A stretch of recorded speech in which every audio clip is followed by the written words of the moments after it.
ವೀಕ್ಷಕರೇ, ವಿಲಾಸ್ ಅನ್ನೋ ವ್ಯಕ್ತಿಗೆ ಕಿಡ್ನಿಯಲ್ಲಿ ಬರೋಬ್ಬರಿ 1 ಕೆಜಿ ತೂಕದ ಕಲ್ಲು ಪತ್ತೆಯಾಗುತ್ತೆ. ಆತ ಮಾಡಿದ ಒಂದು ತಪ್ಪಿಗೆ ಇಷ್ಟು ದೊಡ್ಡ ನೋವನ್ನು ಅನುಭವಿಸುತ್ತಾನೆ. ಹಾಗಾದರೆ ನಮ್ಮ ಕಿಡ್ನಿಯಲ್ಲಿ ಕಲ್ಲು ಹೇಗೆ ಉತ್ಪತ್ತಿಯಾಗುತ್ತೆ? ಇದನ್ನ ಹೇಗೆ ಪತ್ತೆ ಹಚ್ಚಬಹುದು? ಇದಕ್ಕೆ ಕಾರಣವೇನು? ಯಾವ ರೀತಿಯ ಆಹಾರವನ್ನು ಸೇವಿಸುವುದರಿಂದ ಕಲ್ಲು ಉತ್ಪತ್ತಿಯಾಗುತ್ತೆ ಮತ್ತು ಇದನ್ನ ಹೇಗೆ ಕಡಿಮೆ ಮಾಡಬಹುದು ಅನ್ನೋದನ್ನ ಈ ವಿಡಿಯೋದಲ್ಲಿ ನೋಡೋಣ. ದಯವಿಟ್ಟು ವಿಡಿಯೋವನ್ನೆಲ್ಲೂ ಸ್ಕಿಪ್ ಮಾಡದೆ ಕೊನೆ ತನಕ ನೋಡಿ ಹಾಗೂ ಈ ವಿಡಿಯೋಗೆ ಒಂದು ಲೈಕ್ ಕೊಟ್ಟು ಪ್ರತಿಯೊಬ್ಬರಿಗೂ ಶೇರ್ ಮಾಡೋದನ್ನ ಮರಿಬೇಡಿ. ಕಿಡ್ನಿ ಕಲ್ಲು ಅನ್ನೋದು ಕಿಡ್ನಿಗಳಲ್ಲಿ, ಮೂತ್ರನಾಳಗಳಲ್ಲಿ, ಮೂತ್ರಾಶಯಗಳಲ್ಲಿ ಉತ್ಪತ್ತಿಯಾಗುತ್ತೆ. ಯೂರಿನ್ನಲ್ಲಿ ಇರುವ ಕೆಮಿಕಲ್ ಕಾಂಪೌಂಡ್ಸ್ ಆದ calcium, sodium, potassium, uric acid ಈ ರೀತಿ ತುಂಬಾ ಕೆಮಿಕಲ್ ಇರುತ್ತೆ.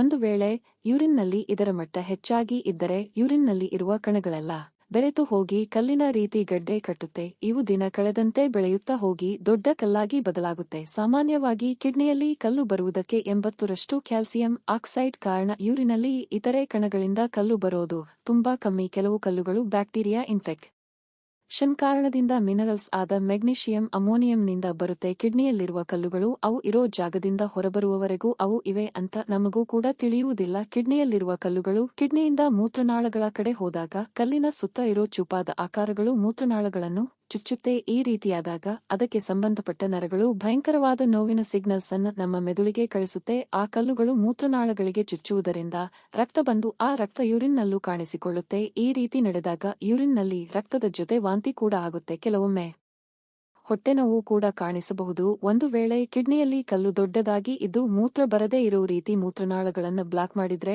ಅದರಿಂದ ಇನ್ಫೆಕ್ಷನ್ ಆಗುತ್ತೆ. ಇಲ್ಲ ಅಂದ್ರೆ ಮೂತ್ರ ಹಿಂದೆ ಹೋಗೋ ರೀತಿ ಮಾಡಿ ಕಿಡ್ನಿಗಳನ್ನ ಹಾಳು ಮಾಡುತ್ತೆ. ಸಾಮಾನ್ಯವಾಗಿ ಕಿಡ್ನಿಗಳಲ್ಲಿ ಇರುವ ಕಲ್ಲುಗಳು ಯಾವುದೇ ತೊಂದರೆ ಕೊಡೋದಿಲ್ಲ. 5 mm ಕಮ್ಮಿ ಸೈಜ್ ಇರೋ ಕಲ್ಲುಗಳು ತನ್ನಷ್ಟಕ್ಕೆ ತಾನೇ ಮೂತ್ರದಿಂದ ಹೊರಬರುತ್ತೆ. ಇವು ಬೇಗ ಬರೋದಕ್ಕೆ ಡಾಕ್ಟರ್ಸ್ ಕೊಡೋ ಸಲಹೆ ಹೆಚ್ಚು ನೀರನ್ನ ಕುಡಿಯಿರಿ ಅಂತ. ಒಂದು ವೇಳೆ ನೋವು ಹೆಚ್ಚು ಇದ್ದರೆ ಪೈನ್ ಕಿಲ್ಲರ್ಸ್ ಅನ್ನ ಕೂಡ ಕೊಡ್ತಾರೆ. ಇನ್ನು ಹೆಚ್ಚು ನೋವಿದ್ದರೆ ರನಾಳಗಳನ್ನ ಸಡಿಲ ಮಾಡುವ ಔಷಧಿಗಳನ್ನ ಕೊಡ್ತಾರೆ. 10 mm ಹೆಚ್ಚು ಸೈಜ್ ಇರೋ ಕಲ್ಲುಗಳನ್ನು ಕರಗಿಸಲು ಸೌಂಡ್ ವೇವ್ಸ್ ಅನ್ನ ಉಪಯೋಗಿಸಿ ಅವುಗಳನ್ನ ಪುಡಿ ಮಾಡ್ತಾರೆ. ಇದನ್ನ ದೇಹದ ಹೊರಭಾಗದಿಂದ ನೇರವಾಗಿ ಕಲ್ಲಿನ ಮೇಲೆ ಪ್ರಯೋಗ ಮಾಡ್ತಾರೆ. ಇದರಿಂದ ಬಿಡುಗಡೆಯಾಗುವ ಶಾಕ್ ವೇವ್ಸ್ ನೇರವಾಗಿ ಕಲ್ಲಿನ ಮೇಲೆ ಬಿದ್ದಾಗ ಅದು ಪುಡಿಯಾಗುತ್ತೆ. ನಂತರ ಅದು ಮೂತ್ರನಾಳಗಳಿಂದ ಹೊರಬರುತ್ತೆ. ಒಂದು ವೇಳೆ ಕಲ್ಲು ಅದಕ್ಕೆ ಅಂತ ದೊಡ್ಡದಾಗಿ ಇದ್ದರೆ ಅದನ್ನ ಸೌಂಡ್ ವೇವ್ಸ್ ನಿಂದ ಹೊಡೆಯುವುದು ತುಂಬಾ ಕಷ್ಟ. ಆಗ ಸ್ಟೆಂಟ್ ಅನ್ನೋ ಒಂದು ಟ್ಯೂಬ್ ಅನ್ನ ಮೂತ್ರನಾಳಗಳಿಂದ ಕಿಡ್ನಿ ಒಳಗೆ ಕಳುಹಿಸಿ ಕಲ್ಲನ್ನ ಹೊರತೆಗಿತಾರೆ ಅಥವಾ ಆಪ್ಟಿಕಲ್ ಫೈಬರ್ನಿಂದ ಲೇಸರ್ ಅನ್ನ ಕಳಿಸಿ ತೆಗಿತಾರೆ ಅಥವಾ ಆಪರೇಷನ್ ಕೂಡ ಮಾಡಬಹುದು. ಈಗ ಕಿಡ್ನಿಯಲ್ಲಿ ಕಲ್ಲು ಬರಲು ಕಾರಣವಾದ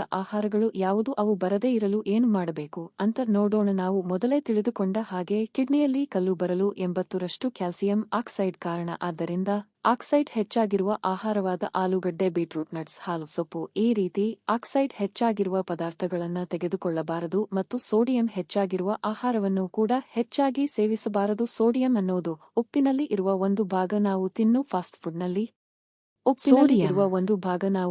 ಫಾಸ್ಟ್ ಫುಡ್ನಲ್ಲಿ ಸೋಡಿಯಂ ಹೆಚ್ಚಾಗಿ ಇರುತ್ತೆ. ನಾವು ಹೊರಗೆ ತಿನ್ನೋ ಆಹಾರದಲ್ಲಿ ಟೇಸ್ಟಿಂಗ್ ಪೌಡರ್ ಕೂಡ ಹಾಕ್ತಾರೆ.